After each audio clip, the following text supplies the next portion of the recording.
Okay, so one of the things you can do that will help you along tremendously when doing a review of your own work or of someone else's work, if that's what you also do, is to try to avoid the way our brain perceives text. You all seen those interesting images online with scrambled text or text without vowels, and your brain is supposed to read this. That is because your brain and your eyes are a very, very sophisticated pattern recognition device, let's say that. And it can fill in the blanks, sometimes even subconscious. And this is a major challenge when you're reviewing text. One of the things that I did that will really help me out when I started doing this sort of work was to go by hand. I started reviewing everything on paper once, twice, 3 times, as many times as needed. And still, I would always miss a little bit. I would notice that I would miss something. Until one day I started messing around with dictation and its counterpart, the text-to-speech. So what I'm now going to show you is how to do that on OS X, and for that you click on the System Preferences pane and go into dictation and speech, or whatever this is called in English. And you can see here that I have dictation turned on for several languages, but you also need, what you need to go is to the, to the little tab saying text to speech or sintetizador de voz in Portuguese. You click here, and you now have several options. You can see, you can mark the alerts for you. You can set that the feature will read whatever text you have selected when you press a certain keystroke, which you can change over here. You can have the clock telling you what date and time it is, and you can change some other definitions. But what you actually need to do here is to set up a voice for your language. And for that, you have this really nice lady voice for Portuguese. I think it's the default one, but you click on Customize or Custom or wherever in English, and you can choose a voice for just about every language that is supported. In this case, because I'm using, as usual, a text from the English version of Wikipedia, I need to pick up an English voice. So here I go, and I will have South African English, Australian English, US English, more US English. You have a lot of voices here. And I will pick up, oh, you have Scottish English. This must be fun. I'm going to pick up, a female voice for UK English, which will now be downloaded, and you will have to wait.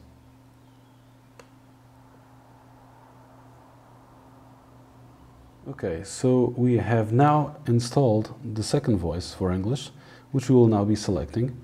And you can, click the button to play so that you adjust the speed and get used to the sound of it. Hello, my name is Kate. I am a British English voice. Well, nice to meet you, Kate. Well, then we'll go into the text I have selected in Microsoft Word, and let's have it read a bit of text aloud. This is, from, again, Greece. So let's select this paragraph here, and if you go to the Settings tab, you see that it's Option Escape for you to start reading. So let's press that keystroke and see how it goes. The earliest literary reference to Sirene is in Homer's poem The Odyssey, probably composed in the 8th century BC. This recounts the mythical tribulations suffered by Greek hero Odysseus in a grueling 10-year sea voyage to return to his native island, Ithaca, in the Ionian Sea, from the sack of Troy. This ordeal was supposedly inflicted upon him by Poseidon, to whom the temple at Salion was dedicated. Okay, so she's running a little bit fast. You can slow it down a little bit over here. But as you can see, it can help you run along with your eyes on the text. And if this was actually, pretty short paragraph, no mistakes, no spelling mistakes, no weird things. So let's introduce some now. Let's put, a typo here. And I will highlight the words in red. Let's put another one here, something common that would happen, say if you dictated and you didn't check it back. I'll delete a word here and toss a word there.